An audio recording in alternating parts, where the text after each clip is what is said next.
Sa kabilang banda si Martin. Pumasok ako sa aking opisina upang hanapin ang lahat kung nakaayos para sa araw ng gaya ng dati. Si Claire ay nagpapatunay na isang dedikadong empleyado sa paglipas ng mga araw. Siya ay masipag, maagap at dedikado. Ngunit sa ngayon ang aking kalooban ay ganap na nasisira. Dahil sa isang artikulo na kalimbag sa New York Times tungkol sa akin, naganap na hindi totoo. Bago ito, ay mayroon ding daang-daang maling artikulo tungkol sa akin, ngunit ito ay napapamahalaan. Ang article na ito ay tungkol sa aking etiquette sa negosyo. Lahat ng maling bagay ay napaiprint nila.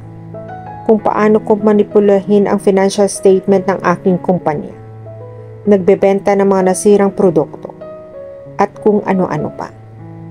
Kung babasahin ito ng mga bagong customer, maaapektuhan ito ng masama ang aking mga produkto. Good morning, Mr. Francisco. Pumasok si Claire, na may hawak na cup sa kanyang kamay, at malawak ang ngiti sa labi. Tawagan mo ang PR manager ngayon din. Cancel all my meetings for today. I want no disturbance till I say so. Utos ko sa kanya. Pinikit niya ang kanyang mga mata. Sir, okay lang ba ang lahat? Wala ka bang dyaryo sa bahay mo? Sinigawan ko siya na hindi ko alam kung ano ang dahilan. Ano? Bulong niya. Inilagay ko ang isang kopya ng New York Times sa kanyang kamay. Basahin mo ang headline. Tiningnan niya ito at tumingin siya sa akin. Nabasa ko na ang article na ito, Mr. Francisco. At tinatanong mo pa rin ako kung okay ba ang lahat? Iritadong tanong ko sa kanya. Mr. Francisco, isa kang public figure. Ang mga tao ay nagpapalathala ng mga bagay tungkol sa iyo. Kailangan mo lang itong pansinin. Oh really, Miss Martinez? You are teaching me right now? I know what is expected out of a public figure. Daan-daang maling artikulo ang pinapublish tungkol sa akin noon. Okay lang iyon. Pero ngayon, ay tungkol sa aking business ethics. Ito ay hindi ko kukonsintihin sa anumang halaga. Kaya gawin mo lang ang sinabi ko. Tumingin siya sa akin gamit ang mabangis na mga mata. Fine as you say, Mr. Francisco. Sa kabilang banda si Claire. I was just trying to help him understand, but he had to give me a lecture. Sa tingin pa niya tanga ako. He has such a goodwill in the market. One article doesn't change that. People respect him so much in the corporate world. Anyways, bakit ko ba inaalala? Ganoon din ang sasabihin sa kanya ng PR manager niya. Makalipas ang 3 oras, ay lumabas ang kanyang PR manager sa kanyang opisina na may pagod na itsura. Malinaw na ang 3 oras na nakikinig sa modi pants na ito. Kahit sino ay mapapagod. Nag-beep ang intercom ko. Si Mr. Francisco. Pumasok ako sa kanyang opisina. Handa nang makinig ng masama. O sumisigaw siya sa akin na walang dahilan. Yes, Mr. Francisco? Tanong ko sa kanya. I need Claire special coffee. Nakangiting sabi niya. Hindi sinasadyang napangiti ako sa narinig ko mula sa kanya. Okay. Sabi ko at tumalikod na. I was about to put my foot forward when someone held my hand and turned me back. It had to be Mr. Francisco. Because there was no one other than us. Hindi ko pinansin ang sikmura ko na nag-somersault at tinanong ko siya. What? I'm sorry kung sinigawan kita kanina na walang dahilan. Sa sinabi niyang iyon, ay mas hinagpitan niya ang pagkakahawak sa kamay ko. And I swear may party of butterflies ang tiyan ko. My God. Magical ang haplos niya. Hinahamon ka niya, Claire. Kumalma ka. Humihingi ka ng tawad? Tanong ko habang nanlaki ang mga mata. Oo, Mapapatawad mo ba ako? Humakbang siya ng pasunod. Nakatayo kami ng napakalapit para sa isang boss at personal na katulong. Oo, pinapatawad na kita. Sabi ko at itinulak siya ng kaunti para makahinga. Thought so, Mr. Martinez. Now please bring me a coffee. He smirked and took a seat. Hindi na ako nakapagsalita. Tumango na lang ako at umalis na doon. The moment I entered the pantry, I keep a hand on my chest. Nakahinga ako ng maluwag. Mr. Francisco made me so nervous and jittery being so close to me. Hindi ko man lang naramdaman ang ganito noong kasama ko si Kaylee. Sa kabilang banda kay Martin, tahimik akong nagtatrabaho sa aking opisina. Nang makarinig ako ng kaguluhan sa labas. Ano ba ito? I dialed the intercom. Hindi sumasagot si Claire. Hindi ito nangyari dati. Nasaan ba siya? At tungkol saan ba ang ingay na ito? Upang tumingala, lumabas ako upang hanapin ang aking personal na assistant, si Claire, na nakayakap sa isang lalaki. Sino kayang lalaking ito? Nakaharap sa akin ang likod niya, kaya kitang-kita ko ang lalaki. Maganda ang pananamit nito. Magandang lalaki. Pero bakit siya nandito? Siguradong hindi ko siya empleyado. Sino siya? At bakit niyakap siya ni Claire? Miss Claire Martinez. Lumakas ang boses ko. Mabilis siyang humiwalay sa yakap, ngunit hindi niya nawala ang ngiti sa kanyang labi. Tumingin siya sa akin na may pagkalito. Lumapit ako sa kanila para mag-usap ng maayos. Ano bang ginagawa mo? Tanong ko na mukhang seryoso sa mga mata niya. He is my... Hindi ko na siya pinatapos. Hindi ako bulag. Alam ko kung sino dapat siya. Hindi kita binabayaran para yakapin ang boyfriend mo sa oras ng trabaho. Hindi ba malinaw, Mr. Martinez? Mr. Francisco, nagkakamali ka.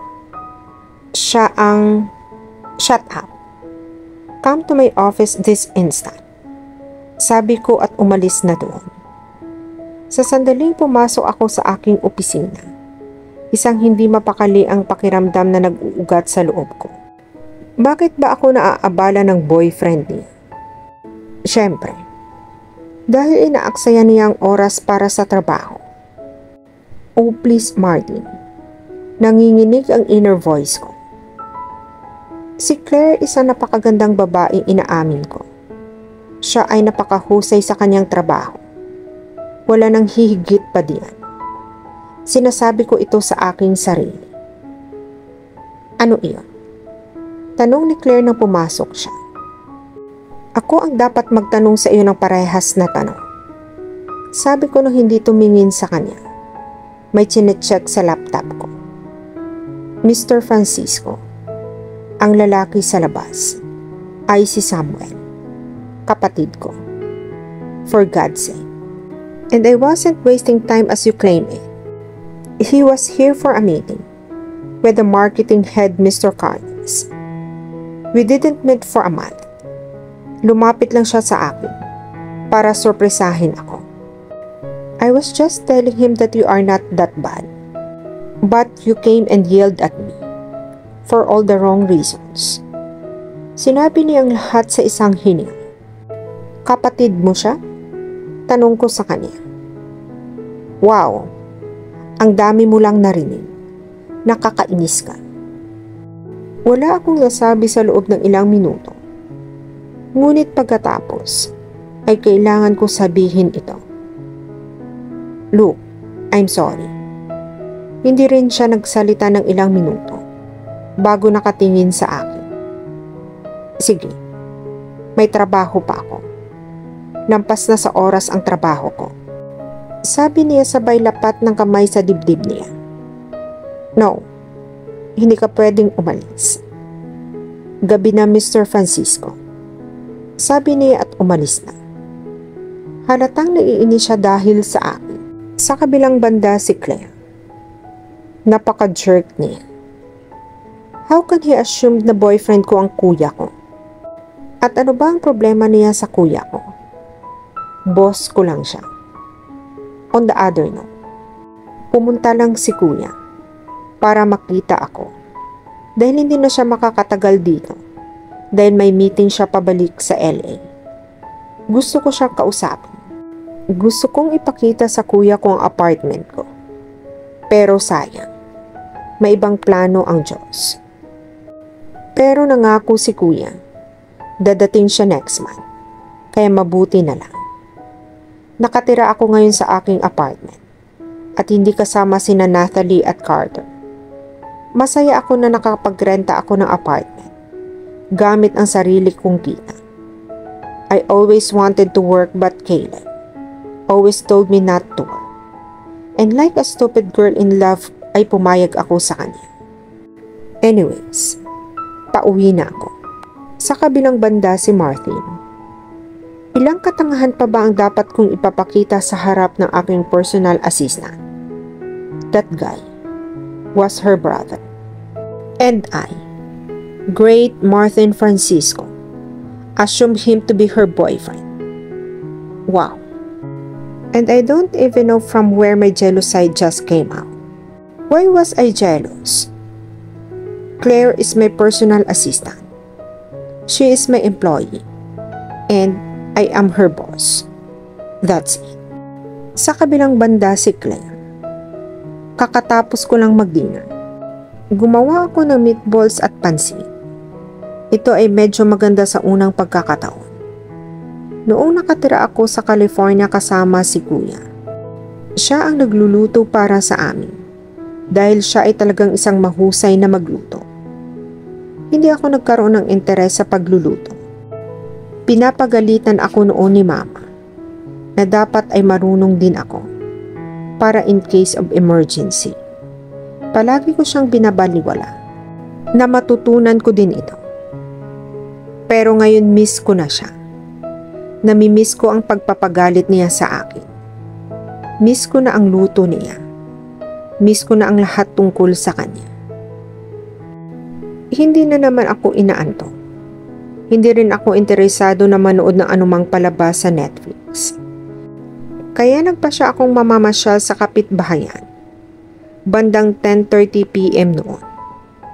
Alam kong medyo gabi na. Pero sabi nila, hindi natutulog ang New York. Dito ako naglalakad sa mga lansangan ng New York. Nagsasara ang mga tindahan. Ngunit malawak ang bukas ng mga restaurant. Masyado akong natutulala sa nightlife ng New York na hindi ko alam kung saan direction ako magsisimulang pumunta. Before I knew it, was too late.